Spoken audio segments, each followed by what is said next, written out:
নমস্কার দর্শক বন্ধুরা, welcome to Bong football info.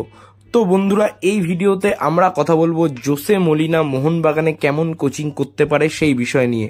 তাই তোমাদের কাছে রিকোয়েস্ট করছি ভিডিওটা স্কিপ না করে পুরোটা দেখার। আর হ্যাঁ, এরকম টাইপের ভিডিও পাওয়ার জন্য প্লিজ আমাদের চ্যানেলটা সাবস্ক্রাইব করে বেল আইকনটা প্রেস করে দিও। তো চলো এবার ভিডিওটা শুরু করা যাক। তো বন্ধুরা, সালটা ছিল 2016।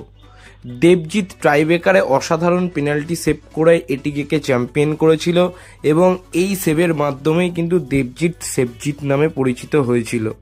সেই বছর ইয়ান হিউম, হেল্ডার পুস্তিকা, সামিত দুতি, লাল ইন্ডিকা রালতে, প্রীতম কোটাল, শেখ জুয়েল রাজার এটিকে কিন্তু দারুণ পারফরমেন্স করেছিল আইএসএলে এবং এই টিমের কোচ ছিলেন হচ্ছে জোসে মলিনা। 2015 সালে ঠিক হাবাসকে রিপ্লেস করেই এটিকের কোচ হয়েছিলেন জোসে মলিনা। এইবারও ঠিক একই রকম হলো, মোহনবাগানে সেই হাবাসকে রিপ্লেস করেই কোচ হলেন জোসে মলিনা। তবে বন্ধুরা, একটা জিনিস উল্লেখ করতে বাধ্য হচ্ছি, 2016 সালে এটিকে চ্যাম্পিয়ন করার পর সে সান লুইস বলে একটি টিমকে কোচিং করিয়েছিল। তারপরে 2018 সাল থেকে 2023 সাল অবধি তিনি কিন্তু স্পেনের স্পোর্টিং ডিরেক্টরের পদে যুক্ত ছিলেন। এবার টানা 6 বছর কোচিং না করানোর জন্য তার কোচিং কেরিয়ারে কি একটু হলেও এফেক্ট পড়বে? তার মোহনবাগানে কি কোচিং করতে একটু হলেও অসুবিধা হবে, নাকি স্পেনের স্পোর্টিং ডিরেক্টরে থাকার কারণে সে নতুন রকমের এক্সপিরিয়েন্স নিয়ে মোহনবাগানে কোচিং করাতে পারবে? সেটা কিন্তু একটা দেখার বিষয়। তবে বন্ধুরা, অ্যাথলেটিকো দি কলকাতাকে কোচিং করানোর আগে সে কিন্তু যথেষ্ট ভালো ভালো টিমকে কোচিং করিয়েছে। সে ভিলারিয়েল, গেটাফের মতো টিমকে লা লিগায় কোচিং করিয়েছে। এছাড়াও হংকংয়ের কিটচে বলে একটি ক্লাবকে সে কোচিং করিয়েছিল এবং উল্লেখ্য বিষয় হচ্ছে সেই সিজনে সেই ক্লাবকে সে ঘরোয়া ট্রেবেল জিততেও সহায়তা করেছিল।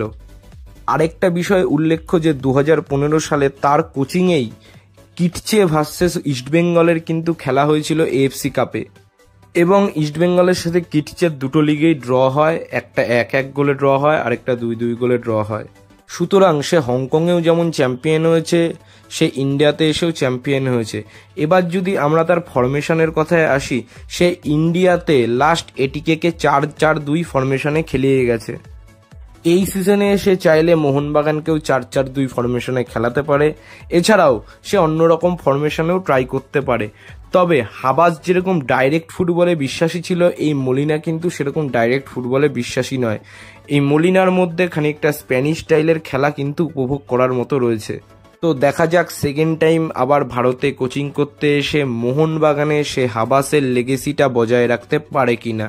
তো বন্ধুরা, আজকের মতো এই ভিডিওটা এখানেই শেষ করছি। ভিডিওটা ভালো লাগলে লাইক করে দাও, শেয়ার করে দাও, আর মলিনাকে নিয়ে তোমাদের মধ্যে কার কার কি বক্তব্য রয়েছে সেটা কমেন্ট করে জানাও।